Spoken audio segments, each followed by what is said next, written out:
परभणीमध्ये ताडकळस येथील शेतकऱ्यांना नोव्हेंबरमधील अवकाळीच्या अनुदानाची प्रतीक्षाच। गोवाच्या पल्लवी धेंपे यांची पतीसह मालमत्ता 1400 कोटींपर्यंत।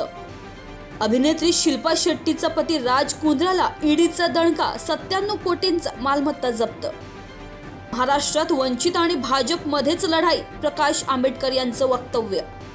रत्नागिरी सिंधुदुर्ग मधून नारायण राणेंना भाजपची उमेदवारी जाहीर। रत्नागिरी सिंधुदुर्ग मधून नारायण राणेंना भाजपची उमेदवारी जाहीर, तर शिंदेच्या शिवसेनेने दावा सोडला। अजित पवारांवर गुन्हा दाखल करा, अंबादास दानवे यांची मागणी। शनिवारपर्यंत उष्णतेची लाट, हवामान खात्याकडून राज्यासाठी स्पेशल अलर्ट। गणेश खिंड रस्ता घेणार मोकळा श्वास, रुंदीकरणाचा मार्ग मोकळा। चोरट्यांनी पळवली 16 लाखांची बॅग, मसरूड पोलिसांकडून तपास सुरू।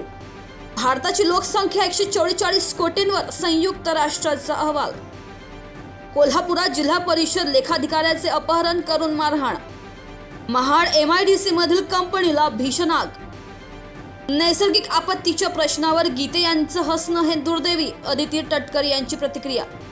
भीमा कोरेगाव हिंसाचार प्रकरणातील आरोपी शोभा सेन यांची 6 वर्षांनी सुटका।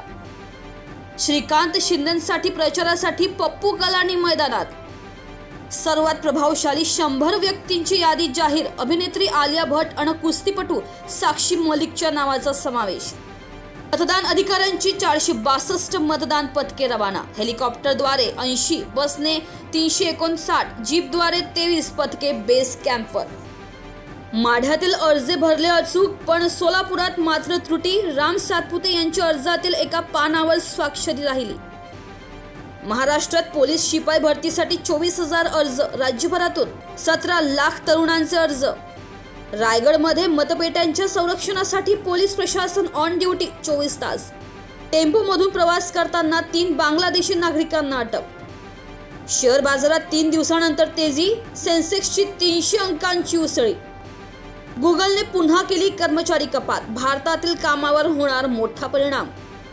पश्चिम महाराष्ट्रात महायुती मवियाचं जोरदार शक्ती प्रदर्शन, अस्तित्वाची लढाई असलेल्या जागांवर अर्ज दाखल होणार।